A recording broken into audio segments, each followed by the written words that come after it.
Muito bom dia a todos. Nós estamos novamente no canal Ciência com o Grupo Mário Schember e hoje nós vamos entrevistar sobre o percurso de carreira científica do professor Fernando Lang da Silveira, da Universidade Federal do Rio Grande do Sul. Muito bom dia, professor. Bom dia.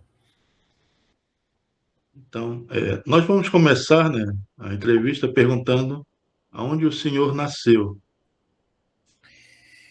Eu sou originário aqui de perto de Porto Alegre, tá? A minha cidade,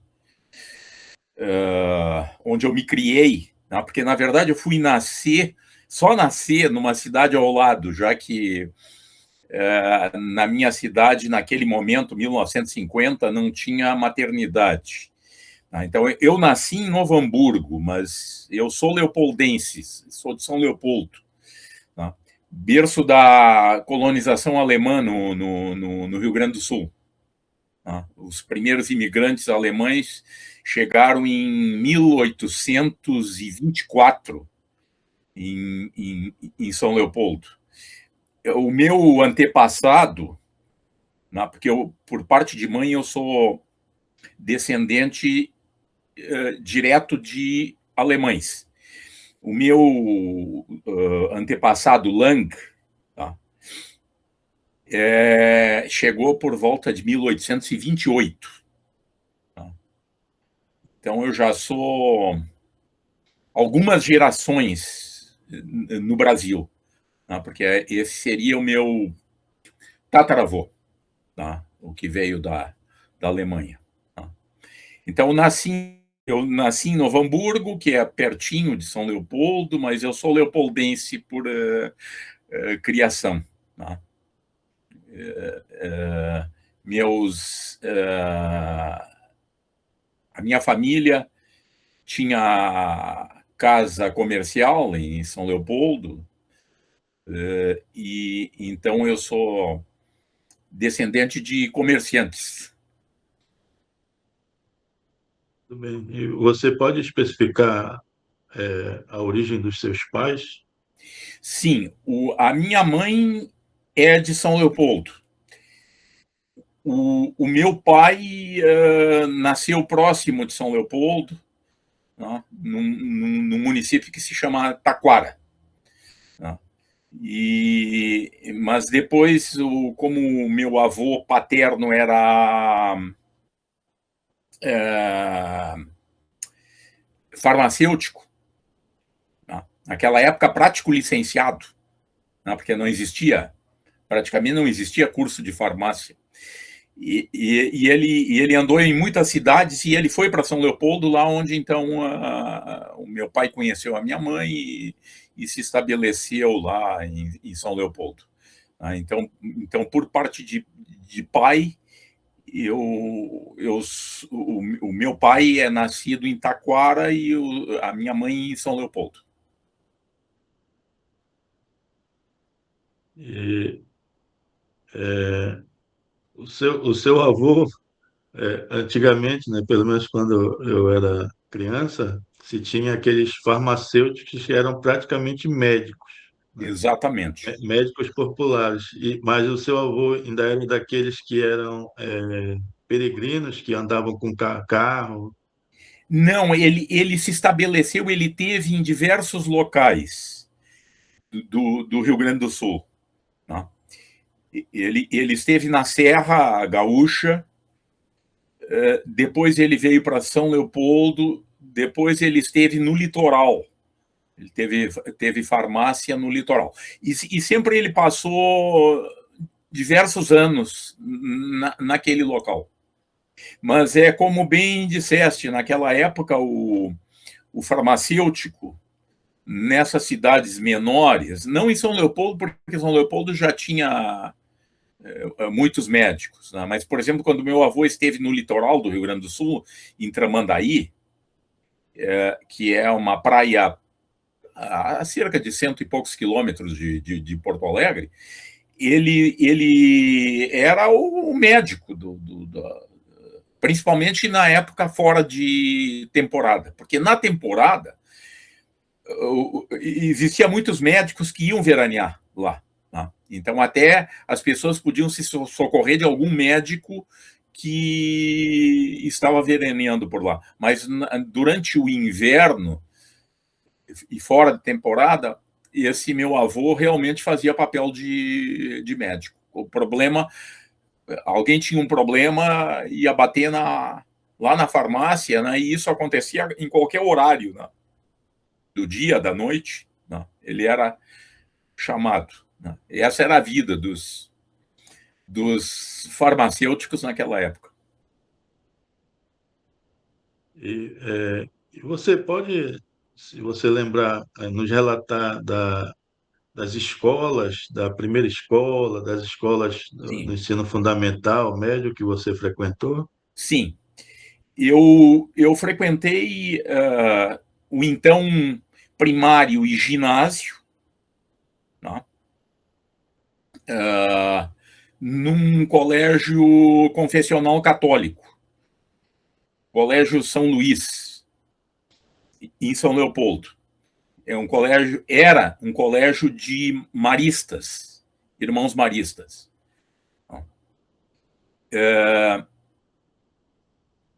Posteriormente, quando eu terminei o ginásio e fui então para o científico, né? Porque naquela época havia o científico e o clássico.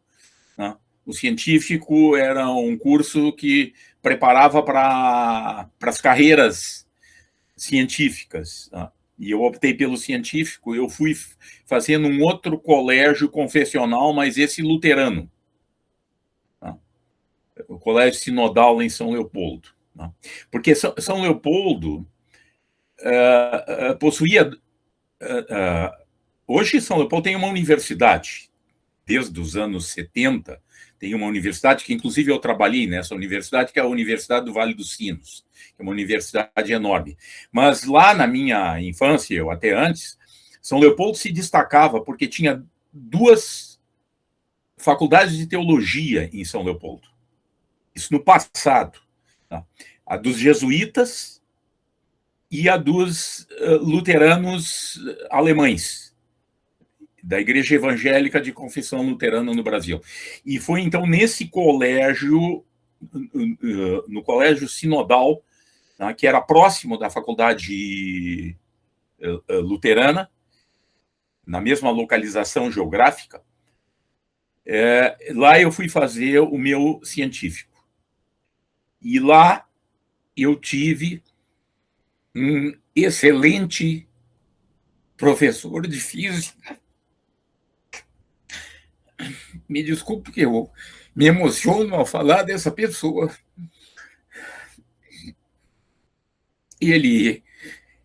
Esse professor, o professor Ernest Sporket, ele foi responsável por colocar muitos dos seus alunos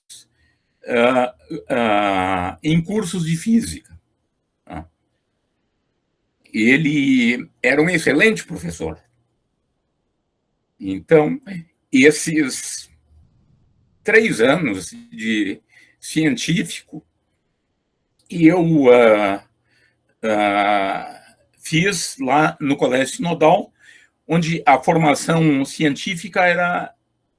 Eu tinha ótimos professores, além dele, né, porque ele era o professor de física, mas a gente tinha ótimos professores de química, de biologia, de matemática. Tá?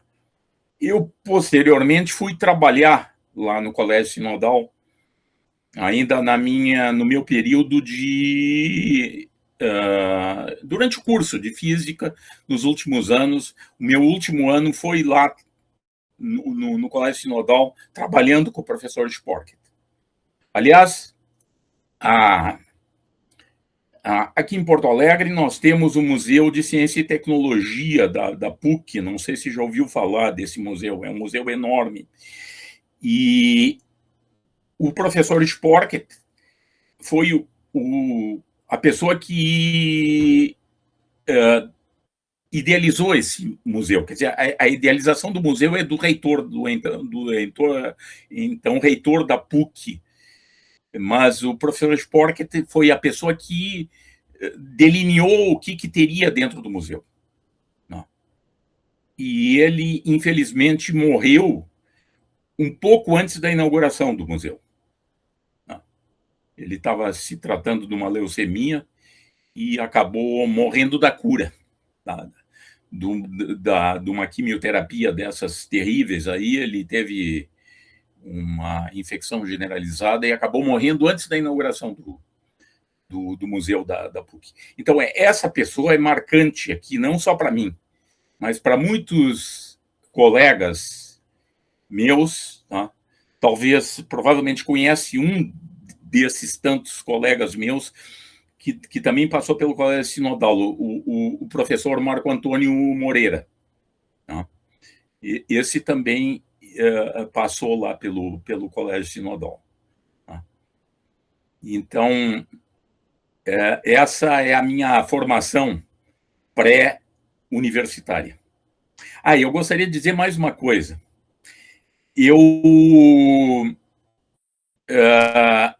estava indeciso no terceiro ano do científico. Eu estava indeciso se ia fazer física ou ia fazer engenharia. E nós tínhamos, semanalmente, nós tínhamos aula de laboratório de física. E aí aconteceram, nos últimos meses desse ano, que precedeu o meu vestibular, aconteceram 2 experimentos, tá? E que me decidiram por fazer física. Tá? O professor Sporket sempre contava que eu, no final de uma dessas aulas, vim falar para ele e dizer: olha, professor Sporket, eu vou fazer física. E aí eu relatei por quê. E tem a ver com toda a minha trajetória como aluno dele, mas especificamente houve 2 experimentos que me decidiram por fazer física. O primeiro, determinação do número de Avogadro, né? Por um procedimento que existe no PSSC. Né? É um experimento muito interessante, simples de ser feito, em que a gente chega no número de Avogadro. Né? Eu obtive um resultado, e os meus colegas, fazendo esse experimento, a gente errou só por 2 ordens de grandeza. Em vez de achar 10 na 24, nós achamos 10 na 22. Mas, para mim, isso foi marcante, porque uma coisa tão simples, né, permitiu avaliar, né, um número fantástico como esse, né, que é o número de Avogadro.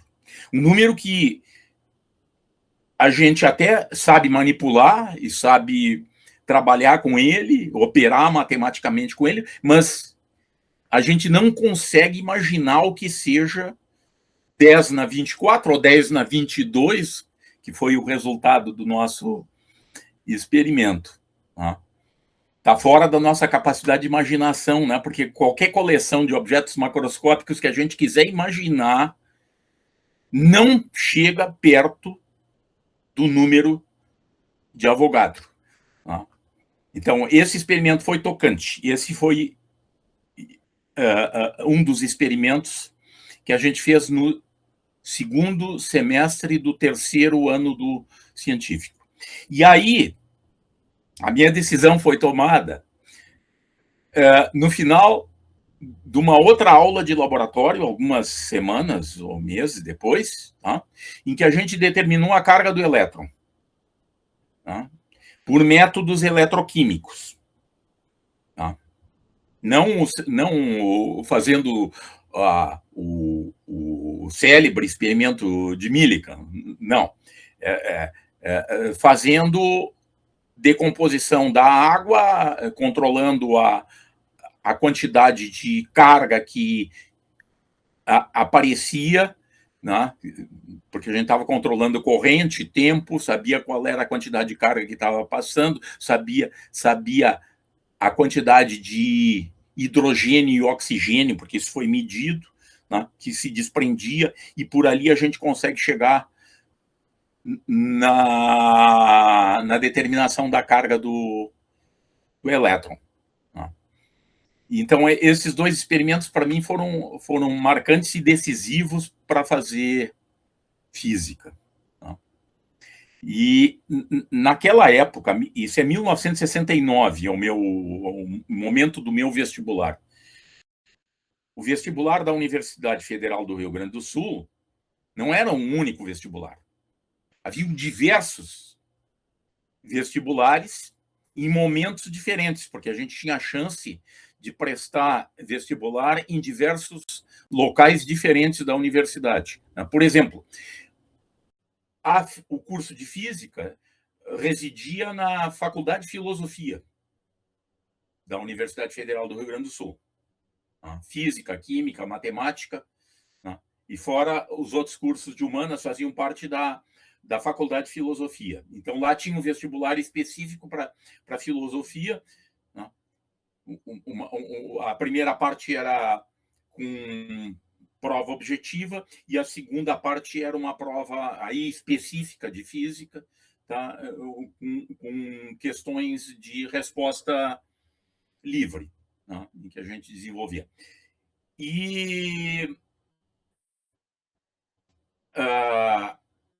a escola de engenharia também fazia o seu vestibular. E eu me inscrevi nos dois vestibulares, o da física e da engenharia, porque eu queria fazer física. Né? E na minha cabeça, eu pensei, bom, se eu não passar na física, talvez eu passe na engenharia. Né? O que nunca iria acontecer, porque a engenharia era muito, naquela época, como até hoje, não, é muito mais concorrida do que a física. Tá? Então, eu fiz o vestibular de física, já tinha saído o resultado do vestibular de física, e aí veio o vestibular da engenharia. Como eu estava preparado, eu fui fazer o vestibular de engenharia. E aí depois arrumei um problema pequeno para mim, porque eu passei no vestibular de engenharia. E passei entre as primeiras colocações. E naquela época a gente era assim, se fazia para a escola de engenharia e o curso de engenharia era escolhido na hora em que a gente era chamado lá. Então, eu teria condições de fazer qualquer das engenharias porque eu estava classificado entre os primeiros 50, alguma coisa assim. Mas eu não queria fazer, eu fui só fazer o vestibular para... Já que eu estava preparado, né, já tinha feito de física, já sabia que eu ia fazer física, porque já tinha saído o resultado, era assim que funcionava. Esses cursos de menos concorrência, o resultado já saía antes dos vestibulares muito concorridos da URGS, que aconteciam semanas ou até meses depois dos outros. E aí o meu pai disse, pô, mas tu não vai fazer engenharia? Eu disse, não, pai, não vou fazer engenharia. Não. E ele, assim, no primeiro momento ficou um pouco chateado, mas depois ele achou que eu tinha feito o correto, porque é o que eu queria fazer. Não. Então, essa é a minha história, até chegar no curso de física. Outra coisa, eu me matriculei, eu fiz licenciatura. Eu concorri para licenciatura. Poderia ter feito bacharelado. Não. Mas eu queria ser professor. Eu já estava dando aula informalmente, já na minha época de científico, para os meus colegas.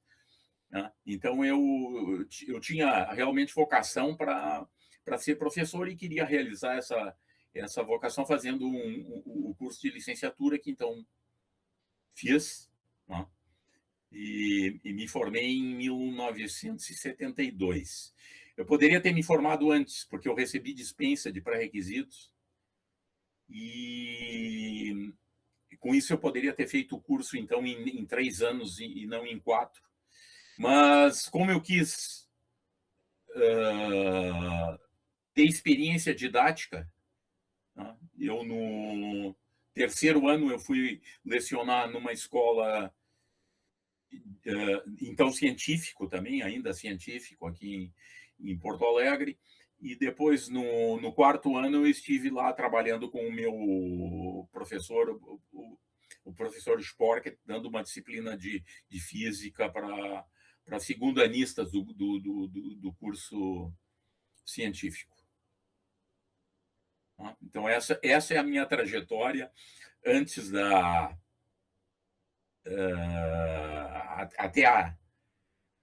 até o final do curso de física. Tudo bem. Eu só gostaria de comentar, né, que às vezes sempre se fala, mais ou menos como um jargão, né, da importância dos nossos professores no Brasil, mas nós podemos ver, né, que para você, o seu professor de física do ensino médio marcou muito a sua vida. Então, isso acontece também com muitos de nós, né? Os nossos professores, tanto do ensino básico quanto do ensino superior, marcam muito, né, as nossas vidas, são exemplos também de pessoas que são responsáveis, né, são dedicadas. Muitos, sempre eu falo aqui, que a história, né, que o professor Leite Lopes falava, que não recebia, dava aula de manhã, de tarde, de noite, não recebia financeiramente, né, para isso. Então, são pessoas que ajudaram a desenvolvimento da ciência, né, no Brasil. A gente vê isso que é uma realidade, esse espécie de jargão que se fala da importância do professor no Brasil, mas é uma realidade nossa, né? Que nós somos professores de universidade, mas nós damos o devido valor àqueles professores que nos marcaram, que tiveram importância na nossa carreira e nas nossas decisões, né? Sobre o que fazer e também da nossa área específica, né? Então, isso realmente o seu relato mostra, né, com clareza essa importância do papel do professor em relação aos estudantes. É muito importante. Eu gostaria, né, de perguntar a você também sobre o seu mestrado e o seu doutorado, onde você fez e com Sim. quais foram os orientadores.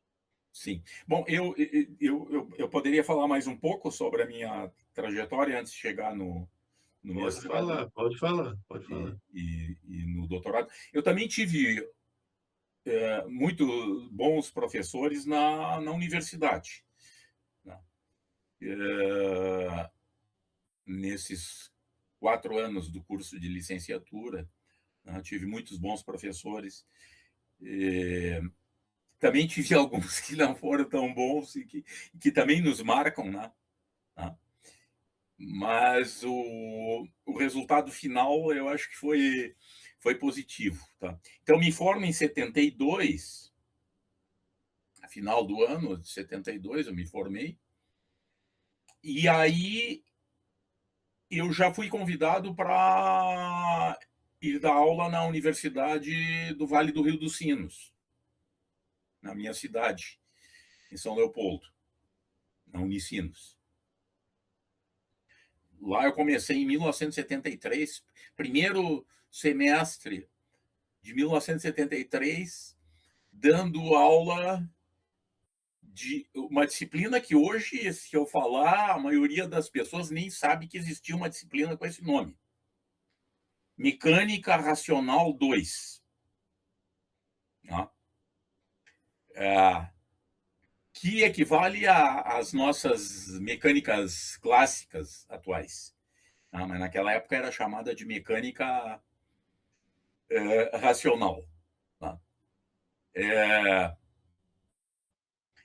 Alguém um dia me perguntou se existiria uma mecânica irracional.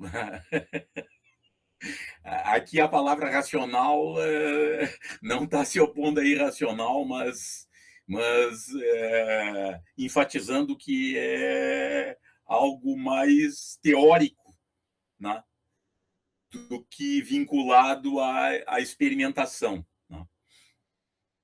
Eu acho que a mecânica racional é uma terminologia, inclusive, acho eu, que vem da França, né, dos racionalistas franceses. Né? E, enfim, então eu comecei dando aula de mecânica racional 2, o que para mim foi muito desafiador, né? Porque é recém-formado, né? E ter que dar uma disciplina como essa. Né? Aprendi muito dando essa disciplina. Né? E, claro, e também estava dando aula para outros cursos que tinham físicas gerais. Tá? Naquele momento era o boom da geologia. A geologia era o curso. Todo mundo queria fazer geologia. Tá? Então eu dava física para geólogos, tá? Que era uma disciplina que antecedia as disciplinas de geofísica. Tá?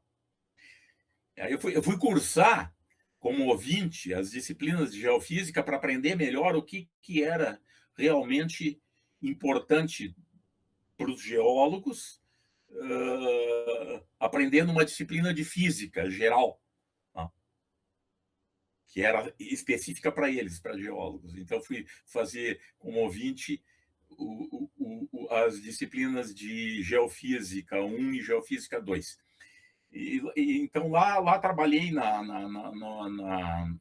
Universidade do Vale dos Sinos, né, por muitos anos. Né? Saí de lá em 84, quando meu pai teve um AVC, e eu tive que me liberar um pouco da minha carga didática. Mas eu não lecionei só na Universidade do Vale dos Sinos.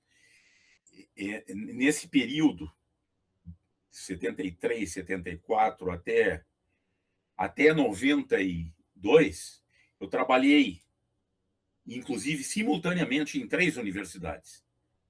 Na Universidade do Vale dos Sinos, na URGS, inicialmente como professor colaborador, que naquela época era sem remuneração, mas eu queria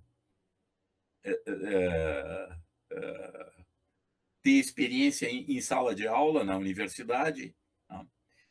E em seguida começo o mestrado. Em 73 comecei o mestrado também. Tá?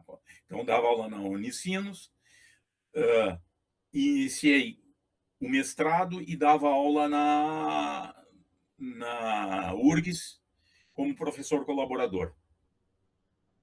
Em 76, eu assumi mais um cargo na Pontifícia Universidade Católica do Rio Grande do Sul, no então Instituto de Física da Pontifícia Universidade Católica, onde lá fui reencontrar novamente o meu professor de ensino do científico, o professor Sporket, que era professor lá também. Então, fiz mestrado na URGS, e a minha dissertação de mestrado já foi em ensino de física, mas o meu mestrado é em física. Não havia a possibilidade de fazer mestrado como existe hoje, os mestrados, ou há bastante tempo, para nós lá existe, mas naquela época não havia essa possibilidade. O que eles abriram a possibilidade é de fazer uma dissertação de mestrado em ensino de física. Tá? E aí, então, eu fiz o mestrado em 76, terminei o mestrado. Tá? E daí também, como eu já disse, eu trabalhava na PUC.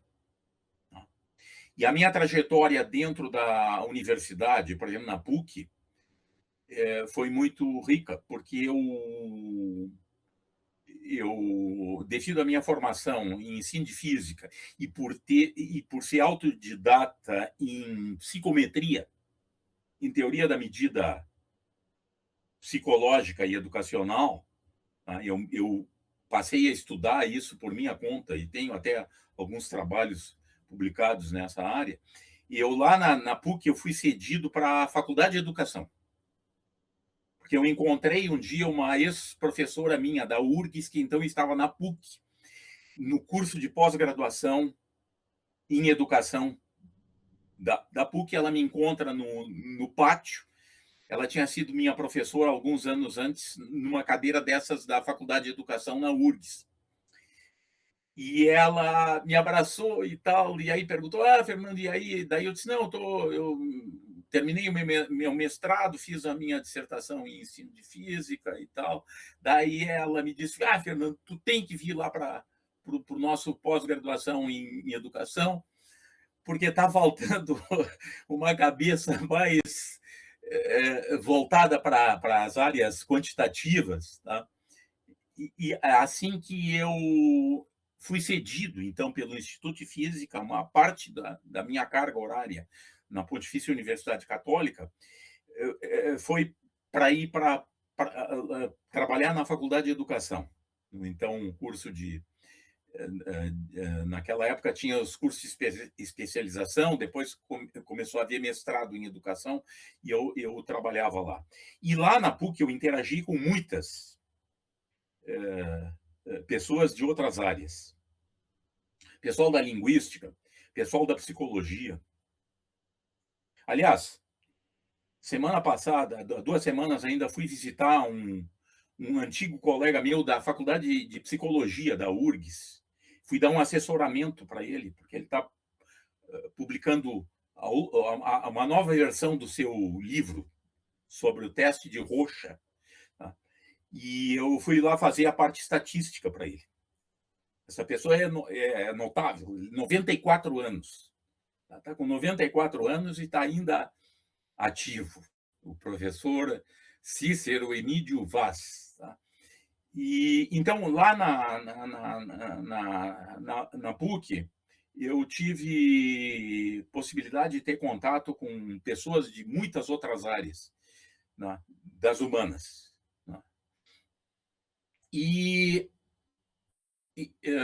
eu sempre pensava, até 90 e poucos, eu não vou fazer doutorado. Não vou fazer doutorado porque eu tenho tanta coisa para fazer como professor. Mas aí a PUC, que estava querendo habilitar os seus professores que ainda não tinham doutorado, me ofereceu a possibilidade de fazer, então, um doutorado em educação. Foi meu doutorado, que eu fiz no final da década de 90, terminei em 94, não, 92 eu terminei o meu doutorado na PUC em educação. E fiz uma tese em ensino de física. E, então, essa é um pouco da minha trajetória acadêmica. E, em 94, eu finalmente me desvinculei de todas porque eu ainda estava ligado à PUC, eu me desvinculei da PUC e fui para a URGS em regime de dedicação exclusiva.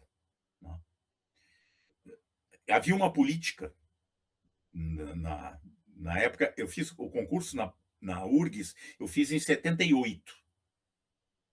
Eu entrei como professor na URGS em 78. E naquela época, o Instituto de Física fazia questão que todos os seus professores fossem para 40 horas com DE. Não?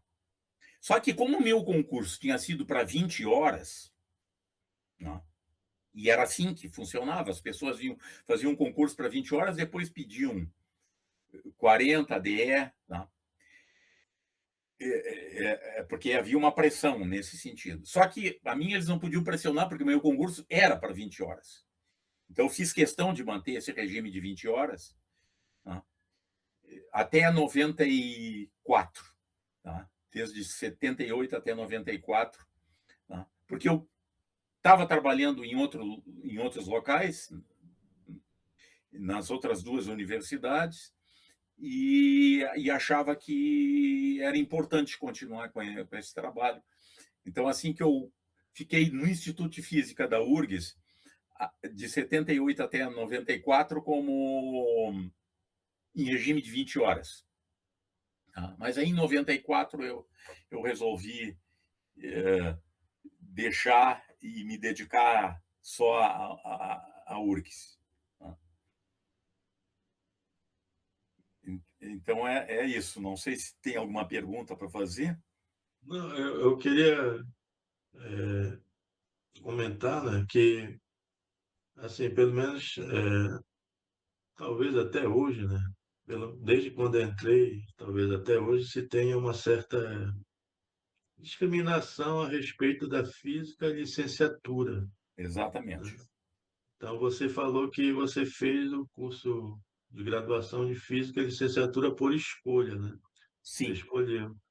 Já havia nessa época essa discriminação sim, sim, licenciatura e bacharelado? sim, sim, sim. Havia forte.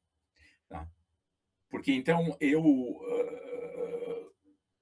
cheguei a mencionar que eu recebi dispensas de pré-requisitos para fazer cadeiras mais adiantadas.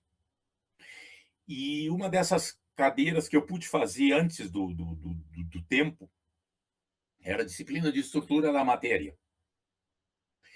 E aí o meu professor de estrutura da matéria, porque eu era um dos melhores alunos dele, um dia me disse assim, mas Fernando, tu tens capacidade para fazer bacharelado? E eu disse, olha, eu estou fazendo licenciatura porque eu quero fazer licenciatura. Não, mas então esse era o preconceito que havia, né? E até hoje ainda existe, né? Talvez um pouco menor, não sei, né? É, a respeito dos licenciados. Os licenciados são pessoas que não têm capacidade para fazer bacharelado em física. Né? E eu estava ali demonstrando que eu tinha capacidade. Aliás, eu fiz diversas disciplinas do bacharelado, como optativas, né? Mas sou licenciado.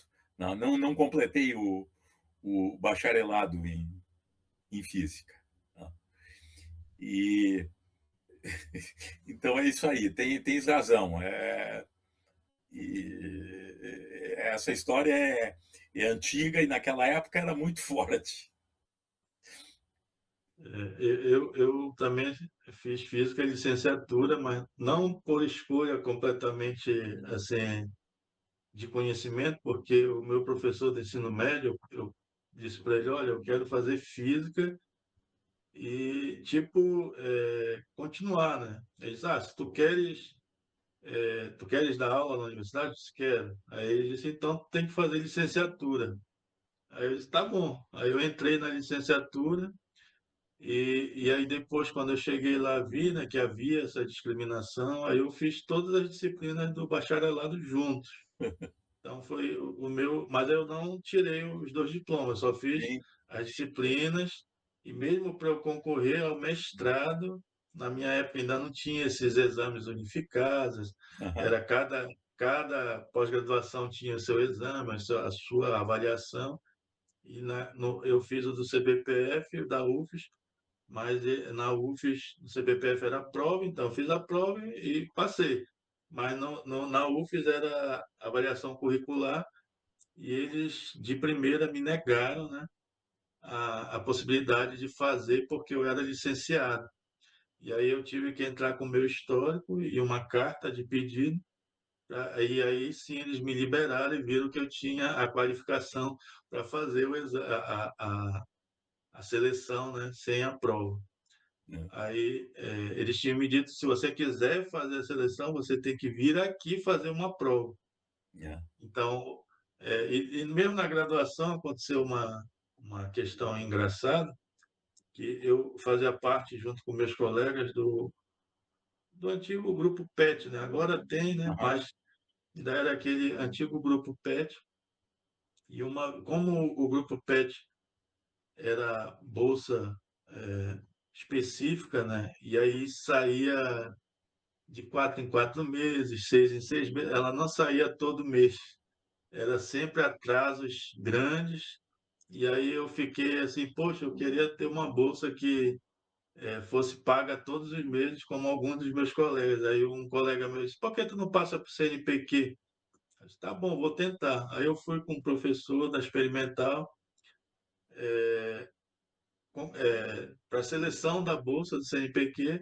Ele fez a seleção tudo, aí eu fiquei para ser bolsista e na hora de assinar a bolsa, ele, cadê teu histórico? Eu disse, tá aqui, professor. Aí eu mostrei, quando ele leu, licenciatura? Não, licenciatura não serve. Não, pode ir embora que aham. não serve. Eu fui dispensado da bolsa porque eu era da licenciatura, mas não por questão de Aham. capacidade nem Sim, nada sim, sim, disso. sim, sim. Aham. Então, havia, né, essa discriminação e acredito que ainda hoje exista, né, essa discriminação, mas acredito que seja porque na licenciatura, né, não sei se hoje é normal, mas parecia-se que a licenciatura, o aluno que fazia a licenciatura estava mais interessado no seu diploma e começar a carreira do que aprender a física, né? Os conceitos e os cálculos e a experimentação. Parece que seria isso, né? Mas os meus colegas que nós fizemos e continuamos, não havia nada disso entre a gente. Não sei se a turma anterior ou posterior, mas conosco eu não percebi nada disso. Tanto que meus colegas todos hoje são professores de universidade, não havia essa diferença na nossa turma. Mas acredito que deveria, assim, pela fama, deveria haver algo desse tipo, né? Essa discriminação poderia ter algum motivo, né? Não sei de onde veio, não sei por que ainda hoje se continua, né? Sim, sim. E agora eu queria perguntar, como o senhor falou, já falou, né, sou professor do ensino médio, mas de pessoas, cientistas de outras áreas ou físicos que marcaram a sua carreira. O senhor pode falar? Bom, meus colegas do Instituto de Física, né? Eu não vou nomear aqui porque eu sou capaz de esquecer muita gente, né? Eu também fui marcado por pessoas de fora da Universidade Federal do Rio Grande do Sul, mas pessoas ligadas ao ensino de física. Isso através dos encontros, né? Pessoal da USP, né? E essas pessoas todas, o professor Hamburger, né? Que, aliás, eu tive a honra de receber o prêmio da Sociedade Brasileira de Física, de Divulgação Científica, que leva o nome dele, né? Mas ali havia uma série de outras pessoas importantes e que certamente me marcaram também, né? A professora Ana Maria Pessoa de Carvalho, né? E, enfim, eu tenho muitas pessoas na minha trajetória e eu não vou falar de todos, porque senão vou acabar esquecendo alguns certamente. Sim, porque uma das perguntas que nós fazemos aqui é se vocês conheceram algum ícone desses pioneiros, né? O senhor chegou a conhecer algum desses pioneiros na física no Brasil? Sim, eu cheguei a conhecer o, o Leite Lopes e agora o César Lattes. Não. A minha experiência com o César Lattes foi muito interessante, porque era um simpósio de ensino de física na, na, na UFRJ, e o César Lattes estava lá, participando do simpósio. Né? Isso já é quase o final da vida do César Lattes, porque é anos 90 e poucos. E aí tinha uma discussão lá sobre livros didáticos. Né? Quais são os livros didáticos que a gente deve usar? E o César Lattes lá defendeu nessa reunião, né, com veemência, que nós tínhamos que usar os textos clássicos. Mecânica newtoniana nós tínhamos que aprender nos princípios. E estava falando sério sobre isso. Tá? E nessa mesma reunião houve uma mesa redonda onde estava o César Lattes e o Leite Lopes. Tá? E os dois, como é bem sabido, se bicavam. Tá? E foi muito interessante, porque eles trocaram algumas farpas falando da história da física no Brasil. Mas a minha experiência com o César Lattes foi um pouco mais adiante, porque eu ia fazer uma palestra lá nesse simpósio. Eu estava na frente da sala onde ia acontecer a palestra, eu ia falar sobre o racionalismo crítico de Popper. Tá? E eu estava conversando com um amigo que então era chefe do César Lattes lá em Cuiabá, né? Porque ele estava na época que ele está lá em Cuiabá. Eu estava falando com esse amigo, Abílio, né? E o César Lattes chegou. Ele não me conhecia, claro. Né? E ele chegou ali, mas o Abílio era colega dele. Disse assim: o que vai acontecer aqui nessa sala? Aí o Abílio apontou para mim e disse assim: o Fernando vai fazer uma palestra sobre Karl Popper. Aí o César Lattes olhou para mim e disse assim: mas quem foi Popper? Aí, como eu sabia da bronca que ele tinha com Einstein, eu disse: o Popper foi, entre outras coisas, é o filósofo da ciência, né? E que foi muito influenciado pelas ideias do Einstein. E aí o César Lattes olhou para mim e disse assim: filosofia, com a qual ou sem a qual o mundo continua tal e qual. E se virou e saiu e foi embora. Essa foi a minha experiência com o César Lattes. E eu tive lá em Cuiabá, nessa época em que ele estava lá, e não cheguei a cruzar com ele lá na universidade, porque eu fui lá dar um curso.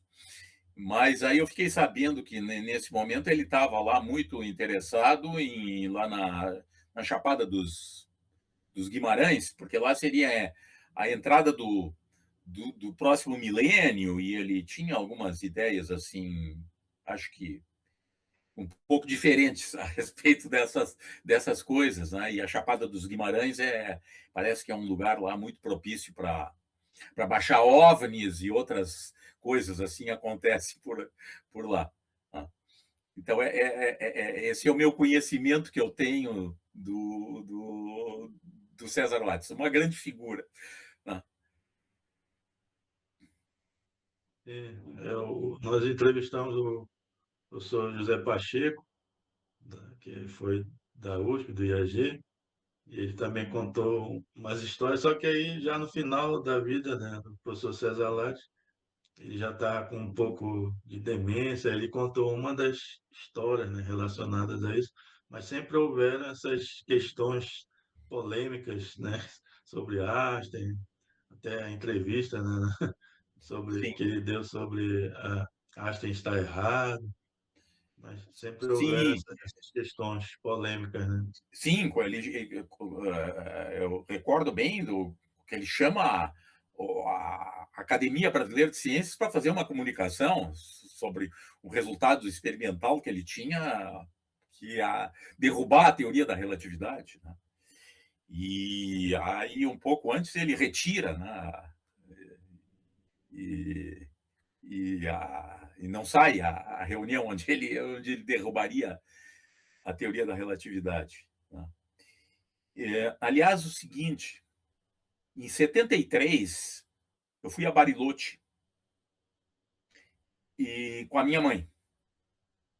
E lá, chegando em Bariloche, a gente conheceu um grupo de turistas brasileiros, meninas, né? E um dia, numa excursão, no ônibus, eu estava sentado do lado de uma menina e ela me perguntou o que eu fazia. Daí eu disse, eu estou fazendo física. Daí ela me disse, então tu deves conhecer o meu pai. Eu disse, quem é o teu pai? É o César Lattes. Né? Aí ela passou a me contar algumas coisas que eu não vou comentar aqui, tá? A respeito lá da situação do César Lattes já em 73, por aí. Então, conheci essa menina, né? Ela fazia, eu acho que, química. Tá? E a gente se cruzou assim por acaso, né? Numa excursão lá em Bariloche. Professor, eu queria saber, né? O senhor com certeza conhece o trabalho do professor José Maria Filardo Bassalo, que é um Sim, paraense, foi, foi meu professor na graduação, hoje é aposentado, e ele tem diversos trabalhos em história da ciência, né? sim, sim. Os primeiros livros, né?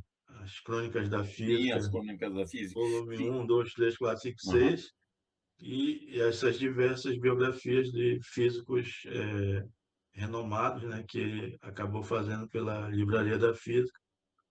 Esses livros, o senhor tem alguma opinião formada sobre os livros do professor Bassalo?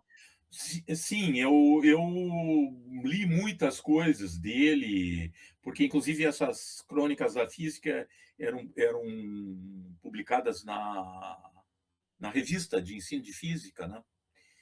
Então, acho que é um trabalho notável, né? O que o Bassalo fez e eu achei muito importante.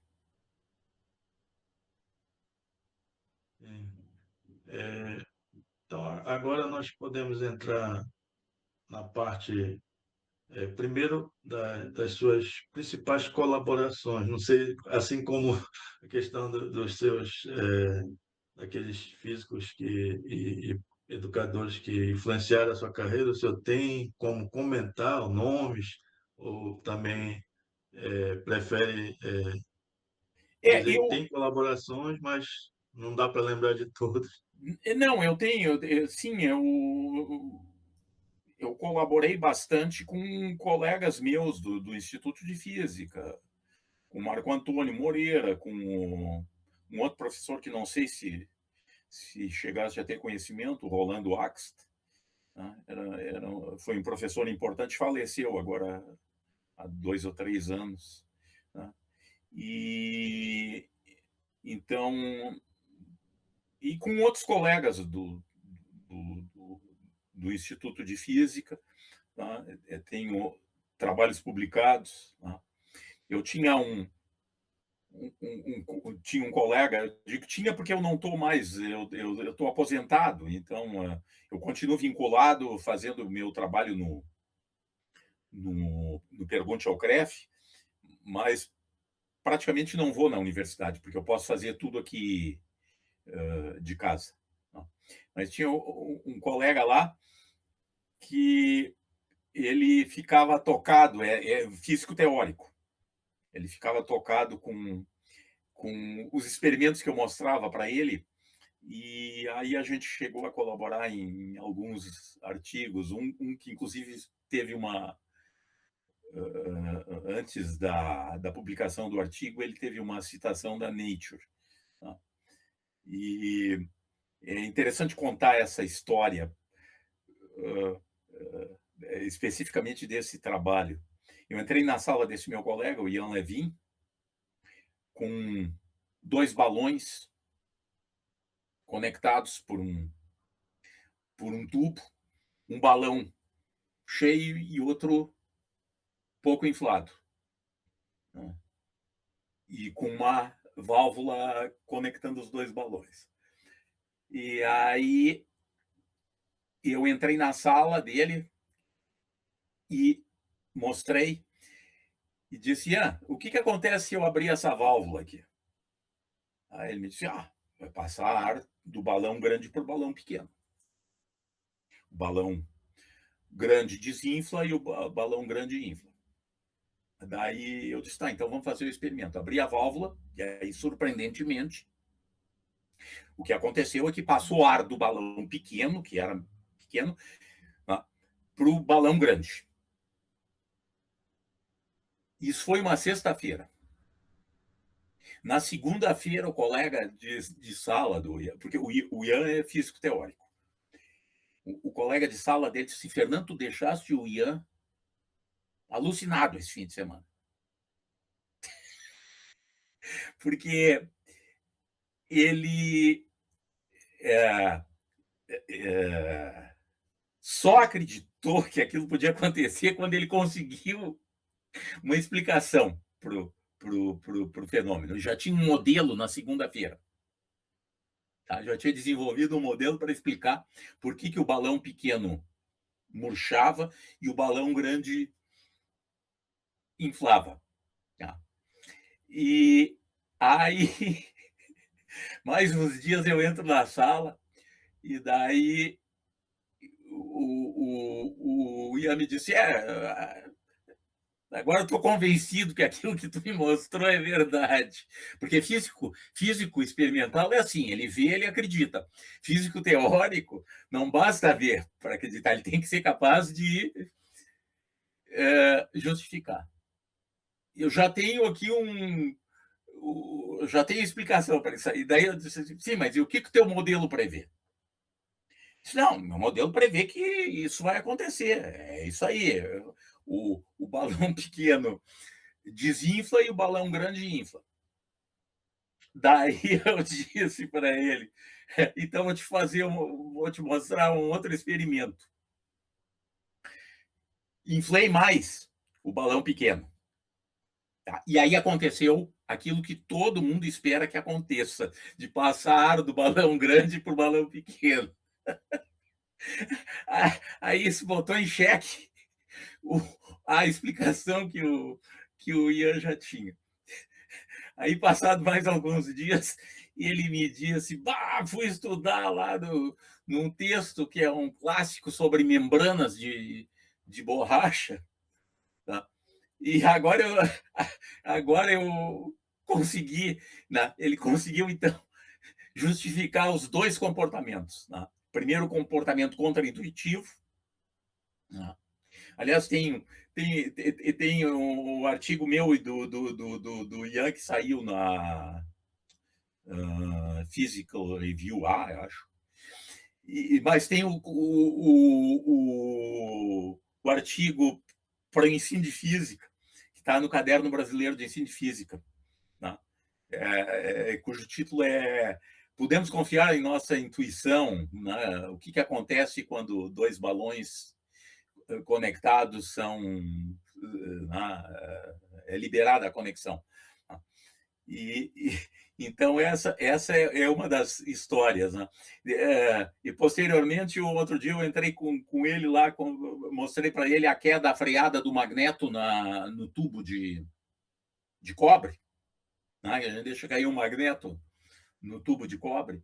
E aí ele também ficou muito interessado em discutir isso quantitativamente, e a gente acabou escrevendo um artigo para o American Journal of Physics sobre a queda do magneto no tubo.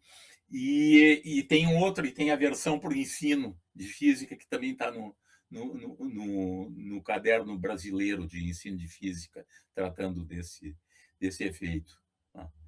Então, essa foi uma interação interessante que eu tive lá com um colega que é físico teórico, né, mas ele ficava muito tocado pelas coisas. Muitas vezes eu mostrei para ele experimentos e ele ficou muito despertado pelos experimentos para entender o que estava acontecendo.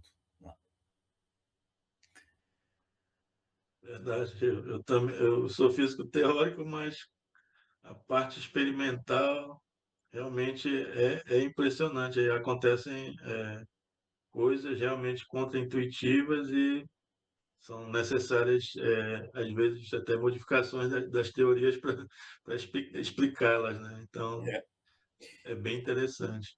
Eu me envolvi muito com coisas assim do cotidiano, né, que são contra-intuitivas. Né? Então, muitos dos meus artigos que estão por aí, e o mesmo das postagens do Pergunte ao CREF, né, tratam dessas coisas contra-intuitivas, instigantes. Né?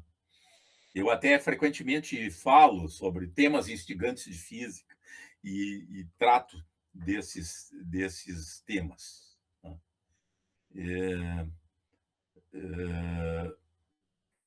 Eu gostaria de falar um pouco sobre o Pergunte ao CREF. Posso Sim, falar sobre isso? já vou entrar nesse Tá bom. assunto.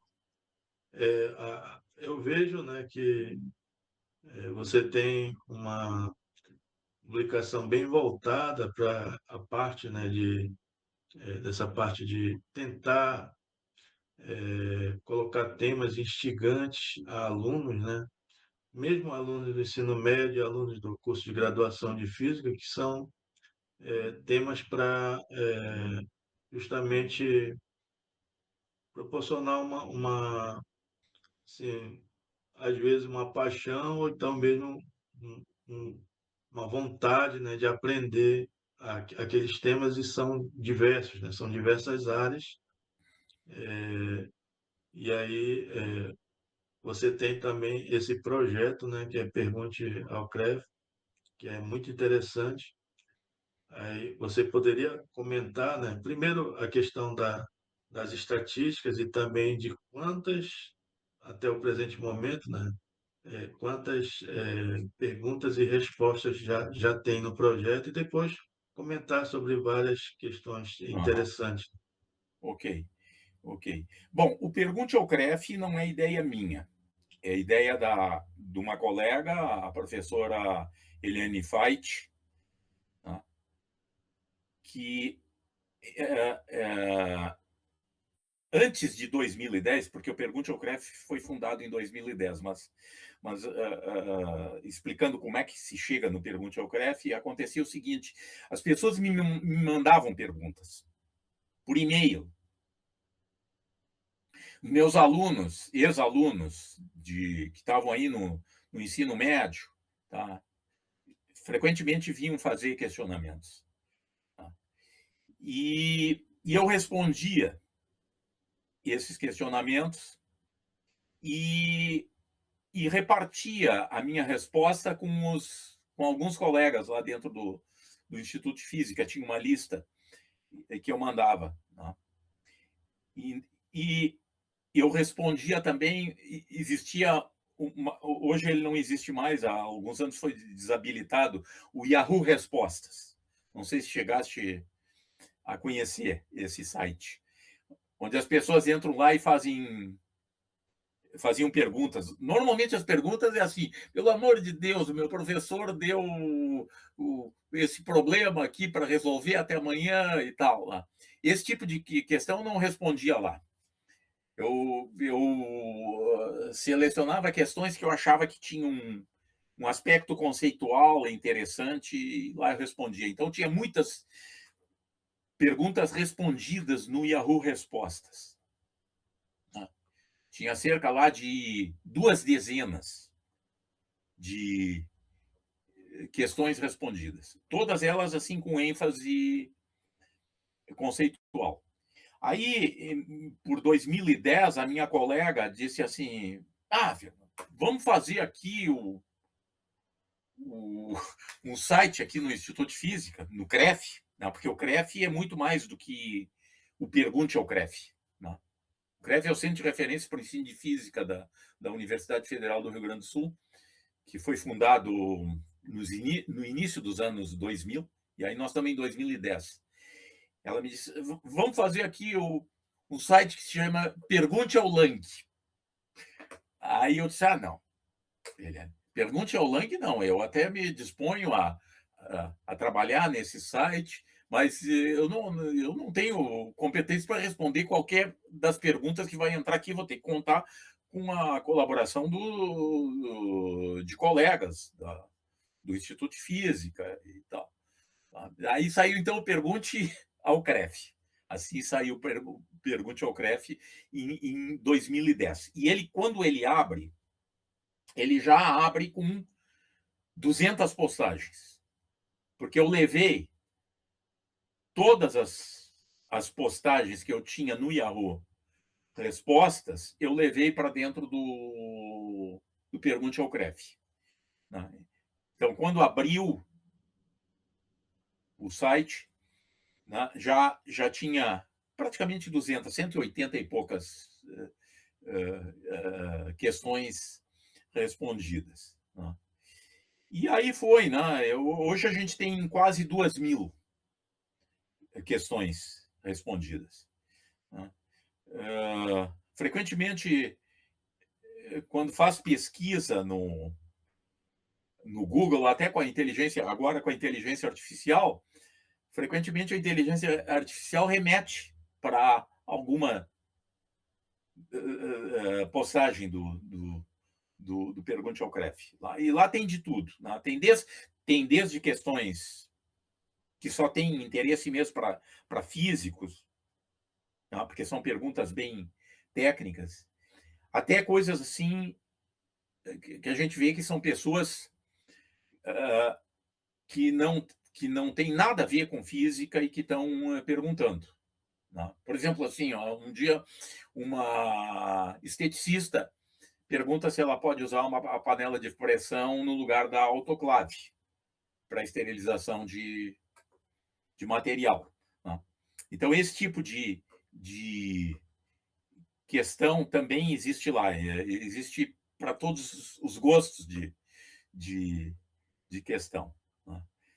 E tem algumas histórias interessantes a respeito de questões no Pergunte ao CREF. Tá? Uma delas é a seguinte: era um feriado e eu acho que era feriado esse feriado em final de outubro, novembro, né? E um sujeito me posta lá desesperado, porque ele está no interior de São Paulo, ele mora em São Paulo, ele está no interior de São Paulo, ele me lembrou que ele deixou o carregador do celular conectado na tomada em casa. E aí ele pergunta, porque ele estava para fazer uma viagem para São Paulo só para ir lá na casa dele e tirar o carregador da tomada. E ele então pergunta sobre isso, né? Porque na cabeça das pessoas, se o carregador fica ligado na tomada, fica entrando energia e não sai. Entra energia e não sai, e aí o que pode acontecer? Na cabeça das pessoas, isso aí pode levar a um acidente com o carregador. E daí eu respondi praticamente na hora, porque eu estava trabalhando e vi a questão dele e respondi direto para ele. Disse, olha, não vai fazer essa viagem para São Paulo para tirar o carregador da tomada. Afinal, pensa o seguinte, quantas coisas que ficaram ligadas na tua casa. Né? E que, se a gente pensar friamente, são muito mais perigosas para dar um acidente do que um carregador, né, de celular. Né? Então, esse tipo de questionamento aconteceu muito, tá, dentro do Pergunte ao CREF. Agora, durante a pandemia, eu recebo um contato de uma pessoa por e-mail, referindo uma postagem do CREF sobre eletricidade estática, porque as pessoas se queixam que descem do automóvel e levam choque e coisa assim, e aí ela me pergunta se ela poderia falar comigo diretamente. Né? Aliás, não foi por e-mail, foi por WhatsApp, porque já tinha um WhatsApp, era durante a pandemia. E aí eu pensei, pô, essa pessoa deve ter tido contato com algum colega meu que passou o meu celular para ela. Foi o que eu imaginei. Eu disse, e eu respondi para ela pelo WhatsApp, sim, eu posso conversar contigo aqui pelo WhatsApp, mas hoje não, hoje eu não posso. Ela disse, então amanhã eu faço contato. No dia seguinte ela não fez contato, mas acabou fazendo contato uns 3 ou 4 dias depois, e aí passou a relatar o problema que ela tinha de eletricidade estática. Ela tinha comprado uma cama dessas, ela e o marido compraram uma cama dessas que vibram e que inclusive tem todo um aparato de cromoterapia, tá? Que são lâmpadas coloridas. Tá? E o problema é que essa cama gerava muita eletricidade estática. Eles, quando desciam da cama, levavam um choque. Eu já tinha entrado em contato com o fabricante do colchão, e o fabricante do colchão disse que tinha que aterrar, eles tinham feito um aterramento da parte elétrica. Aí eu expliquei para ela, eu disse, olha, não adianta. Não adianta, porque esse problema não é por causa da eletricidade que está entrando por acionamento do colchão. Isso aí é um problema de que, em primeiro lugar, tu deve estar num lugar muito seco. Tá? E é um problema de eletricidade estática. Tá? Das coisas que estão em cima da cama, né, se atritando e tal. Né? Aí expliquei para ela tudo isso, ela meio que ficou decepcionada, porque ela viu que não tinha solução, que a única solução para aquilo ali, para elas não levar choque, mas que é uma coisa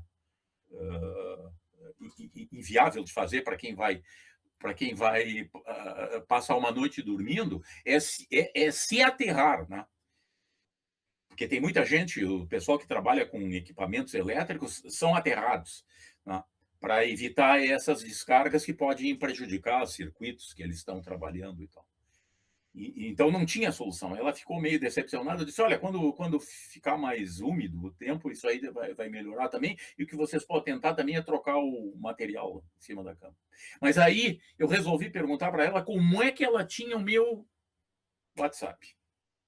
Aí ela me disse assim, professor, eu trabalho num call center aqui em oeste de Santa Catarina. E eu vi a sua postagem lá e busquei na minha lista. E aí eu vou lhe dizer, professor, os telefones que o senhor tem... Eu tinha todos os meus telefones, porque eu tinha 2 telefones celulares, mais uma rede de telefonia celular que era para o meu G3, então, naquela época, tá? E mais o meu telefone fixo, ela tinha tudo lá. Eu fiquei estarrecido, porque essa é a situação. tá, que nós estamos vivendo hoje, tá, em termos da nossa privacidade. Né? Ela tinha todos os meus telefones, foi assim que... Né, porque eu fiquei matutando como é que essa mulher sabe do meu celular. Então, essa é uma das histórias, uma das tantas histórias interessantes envolvendo o Pergunte ao CREF.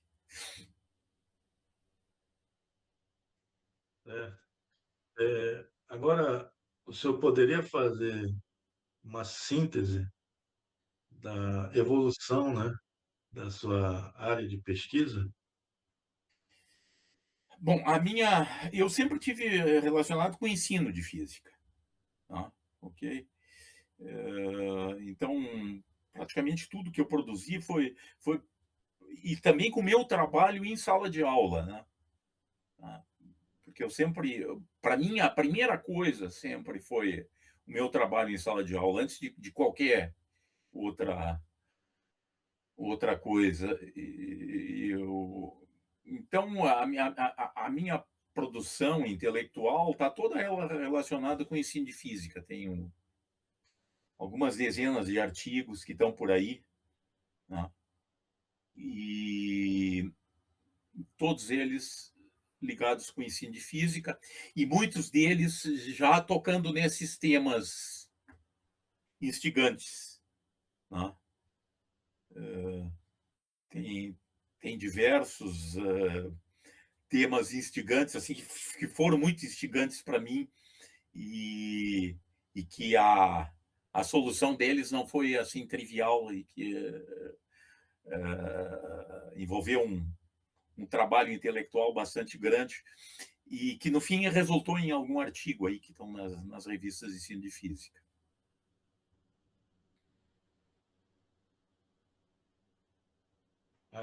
Em relação à questão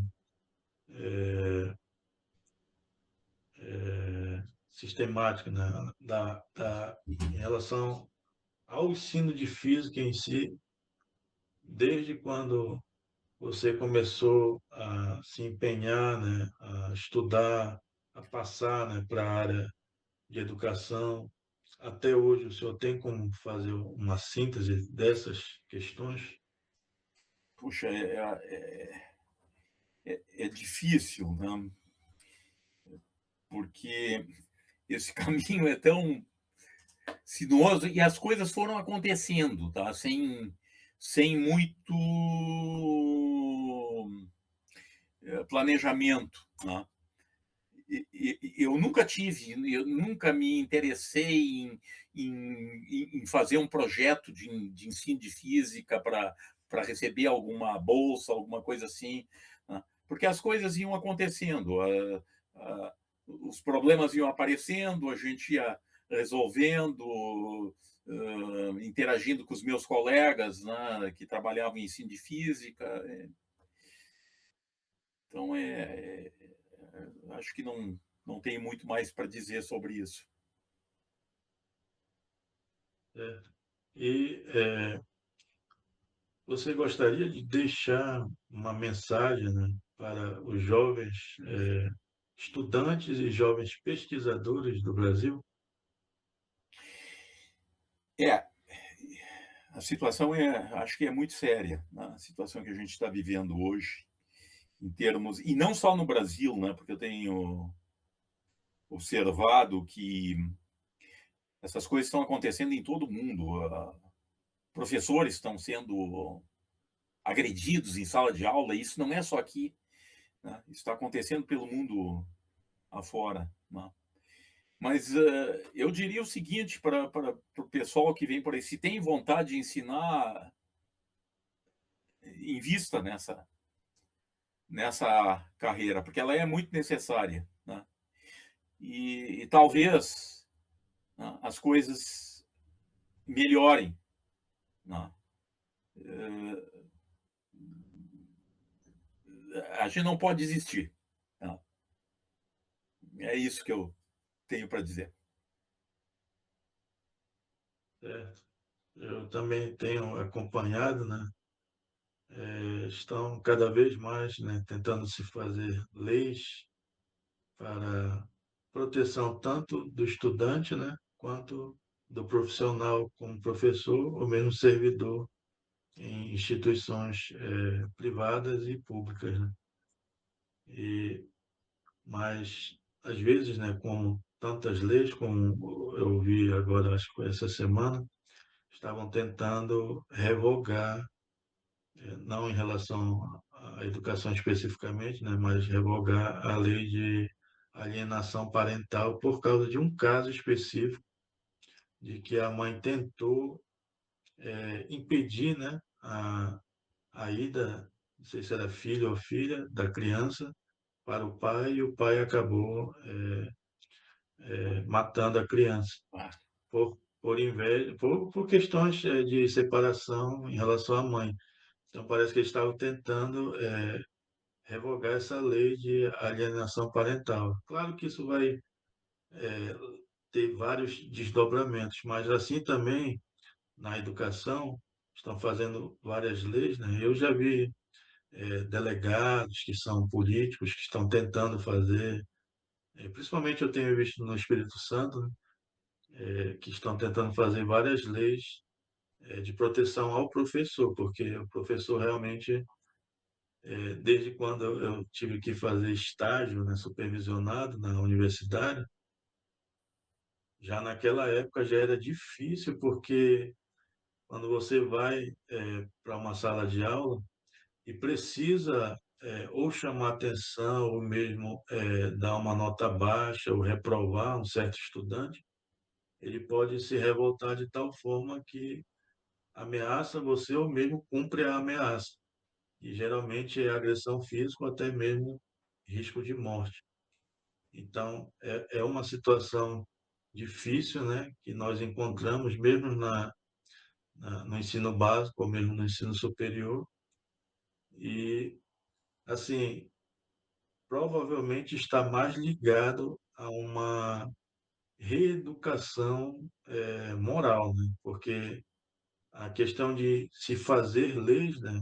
Se vê que pode se fazer a lei mais rigorosa possível, mas a violência, a criminalidade normalmente não diminui por causa das leis. sim, exatamente. Então, acredito que deve estar ligada a uma reeducação moral, porque quando eu era criança, né, quando nós entrávamos na sala, tinha que ter o respeito, dar bom dia quando o professor entrasse Uhum, e ter o respeito, né, ao professor sempre. E isso ao longo dos anos foi acabando, né? sim. E quando eu mesmo fui dar aula no ensino básico, no ensino médio, encontrei alunos que se colocavam na porta da sala e faziam assim, tapavam com os braços e as pernas a porta da sala e eu pedia licença para entrar e eles diziam, se você encostar em mim, eu chamo a direção e acuso você de agressão. Então, já naquela época já era uma situação delicada, né? E hoje em dia bem mais delicada por causa da tentativa de proteção dos estudantes e do adolescente, né?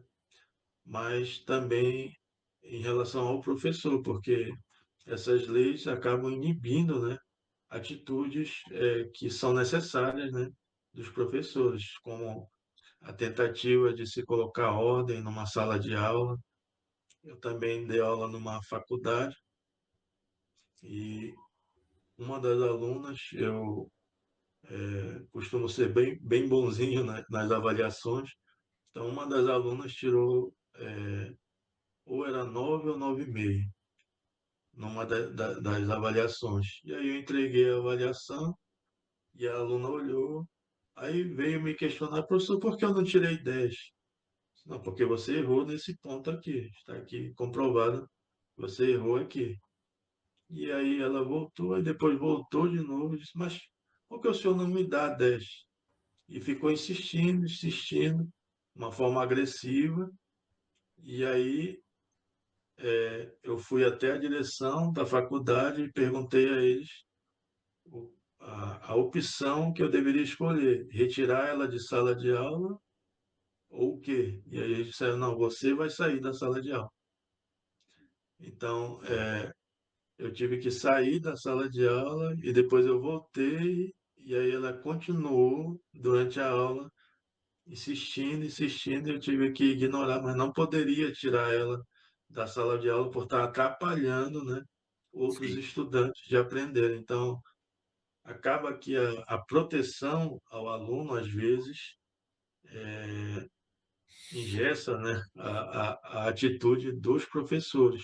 Claro que existem muitas agressões de professores, existiram, né, agressões físicas, morais, verbais, intelectuais e psicológicas de professores a alunos, mas deve-se haver um balanço, né, do que realmente pode se fazer na sala de aula. O senhor tem reflexões a respeito dessas questões? Eu não sei o que fazer, né? E isso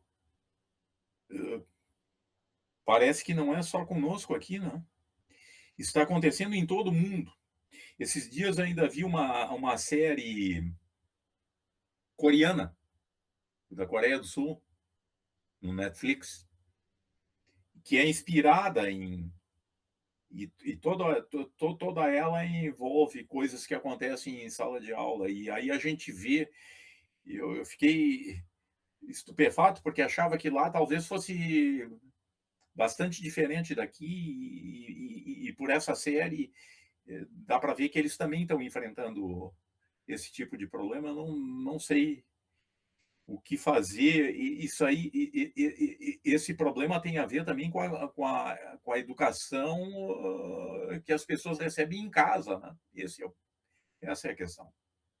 A escola não pode fazer tudo, né, em termos de educação, né?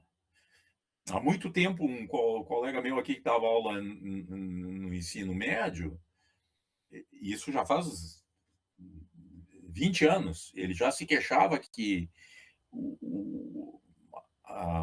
para muitos pais, o colégio é o lugar do estacionamento dos alunos. Assim como a gente deixa o automóvel lá no estacionamento para ser cuidado, né? Os pais acham que a escola é que tem que fazer tudo, mas por outro lado também, se fizer, dá problema, né? Não.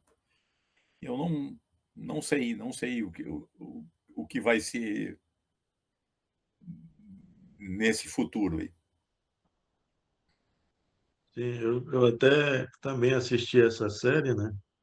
E ela tem o episódio um, né? Mas ela não é no mesmo nome, mas se você procurar, tem o primeiro anterior, uns 3 anos antes, e começa a falar sobre essas questões. Aí primeiro liga a parte legal, né? E essa segunda parte, ela já é já a atitude que foi tomada a respeito Aham, dessa sim. agressão, né, na escola. Aham. Bullying, agressão a professores, Isso, vários tipos de exatamente. problemas que eles relatam lá.